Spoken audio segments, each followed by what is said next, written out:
was gonna wait a few weeks to record this video, but you guys had asked and asked for me to go ahead and share our picks for the 2022-2023 school year. So here you go. I am going to share all of our curriculum choices. This is always like my favorite thing. I get so excited about curriculum. What I'm going to do is I'm going to share what I'm using for my preschooler, my first grader, and my fourth grader.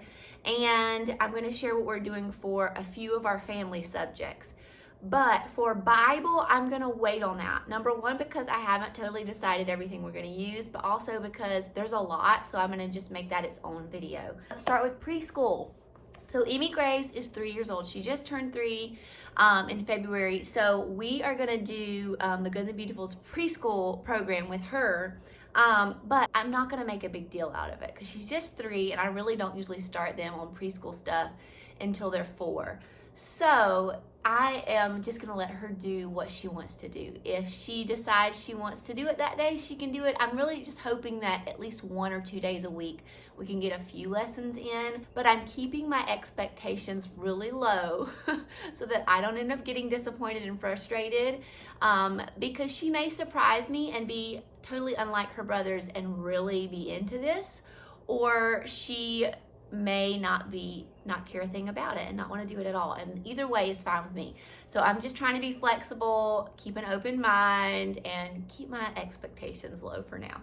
But this is what we're using, the Good and the Beautiful's preschool. I know she's gonna love it. Go and watch the Good and the Beautiful's flip through on this. It's beautiful. They have videos that go along with it. It comes with practice sheets. And this was my favorite thing. All the little activities, like the little manipulatives, are already here, organized in a little folder for you. So there's like little tabs for the different games that you play. And I think all you have to do is punch all this stuff out and put it into the categories that it goes in. But how awesome is that? I don't have to do anything. This is like the only prep I have to do, which is wonderful. For me, like the simpler, the better. That is one reason why we use all the Good and the Beautiful for 95% of our stuff, is because it just makes it so much easier, guys. And if you have multiple kids, I'm telling you, it's the best thing ever. That's what we're going to use for her, is the Good and the Beautiful preschool program. It kind of has everything in it already, but I do little things like she has like some little stringing activities and beading, and she has blocks and Play-Doh and all of those kind of things. So I am really fine with her doing that as her like school. We have flashcards, like little ABC charts and things like that that she can also do. So any kind of thing like that she's learning. And the main thing I really wanted to learn this year is like her alphabet and her numbers, and if she starts to learn a few of the sounds, that would be great too, and her shapes. So mainly that's like my goal. And even if she doesn't learn all of that this year, it's okay. I'm gonna have a first grader this year, Landon. He learned to read last year. And so this year we're continuing with the Good and the Beautiful's math for him. He loved it last year. That was his absolute favorite thing. So we're doing that again this year. It comes with a cute little manipulatives box that he's already so excited about. This one's bigger than last year. That was like the first thing he noticed. And it comes with all kinds of fun little manipulatives for them to use for their math lessons. And I love that it's in this cute little wooden box. Everything's already done for you. You don't have to go and find manipulatives and have a huge big box of all this different stuff that's like plastic and paper and cheap. This stuff is all so nice. Like even the little dice are like wooden and nice. So we're using that again this year. I'm very excited about that.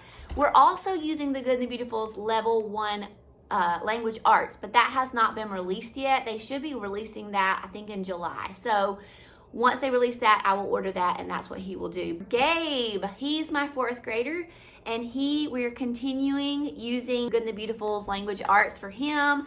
Very excited about this. This year there's 2 books with it. Last year there was just 1, but this year they've broken it up between, this is the literature, grammar, punctuation, art, geography, spelling, vocabulary, and writing. And then this book goes along with it, and this is just extra practice for spelling and writing. And it tells you in here when to use this book. So he has that, and then it comes with a personal reader. It comes with a world biography reader also. So I'm excited about these. He's also got a ton of other books that he will be reading alongside of these. He's also going to be doing The Good and the Beautiful's musical multiplication. And we have a Yodo player, so I just put the MP3 of these songs onto his Yodo player, and he's been using that, and he loves it. Like, he can memorize things so easily when they are put to music. So this has been so good for him to help him reinforce his multiplication skills. We interrupted this program because I actually changed my mind on curriculum. So the curriculum that I had originally said that I was going to use for my third grader on the first video that I recorded, I changed my mind. After hearing some concerning things about the curriculum that he did last year, which was all on the iPad, just had to do a little bit of soul searching. And I was a little concerned about it working long term for our family. So then I decided to let him do some assessments online just to see where he fell. And guys, he did not test that great for the math. And I was very surprised because this kid is very talented in math. So that immediately made me realize that he wasn't retaining as much as I thought he was, and he was not able to write it out as well as he should have been. And of course, we hadn't been in school in a few weeks, and he's a little bit rusty on his skills too. But still, that was like a red flag for me, and I realized that he really needs to be doing pen and paper with his math. So, as of right now, we have decided to go with the Good and the Beautiful's Math 4. Never ever want to bash another company. That is never ever my heart, because honestly, what didn't work for us can definitely work for other families and other kids that learn differently. So I never want to say this curriculum is terrible and it didn't work and it won't work for you, because it could definitely work for you. So we did use teaching textbooks, and that is what we used last year, but in the coming year, we will use the Good and the Beautiful. That's what we're going with. I'm very excited about it. I went back and forth between Saxon and Good and the Beautiful, and the main reluctancy I felt towards the Good and the Beautiful was that they only go through level 5, and I was concerned about switching after next year to another math program, because I don't want to be switching him around constantly. I wanted to find a curriculum we like and stick with it. Then I researched a little bit and found out that the Good and the Beautiful is supposed to be releasing more math levels each year. So that's really good news, and it looks really, really fun. It also comes with videos, which I was very encouraged by, because that's what he's used to, is watching a video that teaches him the lesson, and that way I don't have to teach the lesson, and it really takes a load off me, and he can mostly do this pretty independently from what I have researched and what I have heard from my other friends that also use the Good and the Beautiful. So we're very excited about that. Let's get back to the rest of my other videos. Other thing I'm adding this year is some handwriting. He did the Good and the Beautiful's handwriting last year. We loved it. We may still use that some more this year if he finishes this, but I thought he would really, really love this. This is Exploring Handwriting through U.S. Geography, and this I got on Christian book, and I think he's really, really gonna love this because he loves geography, and this is all just handwriting practice. So it's got a lot of just basic cursive handwriting. They have it in print too, but I chose the cursive version. And then after you do your cursive practice, you're writing in cursive facts about each state. This one says the state capital of Alabama is Montgomery, so he'll write that in cursive. And then there's some questions about the state at the end that he can fill in. So it basically combines geography and handwriting. So I'm just going to give this a try and see how it goes. I think you'll really enjoy it, and if not, we'll just scratch it and go back to the Good and Beautiful's handwriting. Okay, so that's language arts and math for the kids. Now I'm going to talk to you about our family studies. So as a family, we do science and history together. And we did the Good and the Beautiful Science and History last year. We're continuing on with that. We absolutely loved it. This year we're going to be doing year 2 of the Good and the Beautiful's history. These are the only 2 things I got from it. I think there's additional things that come if you get like the startup pack, but I thought this was probably all we needed. So I just got the course book, and then I got the maps and images book. And I'm very excited about these. I love how the Good and Beautiful does different times in history. So you're not just like studying ancient history all year or colonial America all year. You kind of get a little taste of a bunch of different things. And I love that because to me, I get really tired of doing the same thing all the time, studying the same thing. So I love how they do the history, and they incorporate a lot of different history studies in one. For science, it has not arrived yet. I should be getting that probably next week or the next week, and I'll share on my Instagram when that arrives. But we are gonna do the Good and the Beautiful's paleontology. We are so excited. I have 2 boys that are gonna be studying this year, and these little kids have been waiting for this to release for ages. We were hoping it would come out the beginning of the school year. Last year it didn't, so then we were hoping that we could do it for 3rd quarter last year, and it still hadn't released. So they were so disappointed, and now it's here. So we will be starting with that in the fall for our 1st quarter. And we're going to do that 1st and 2nd quarter. And then in 3rd and 4th quarter, we are going to do the Good and the Beautiful's space. So we are very excited about that. We have been doing animals for a long time in our science, so I'm very excited to finally move on to something like space. That's going to be a good change.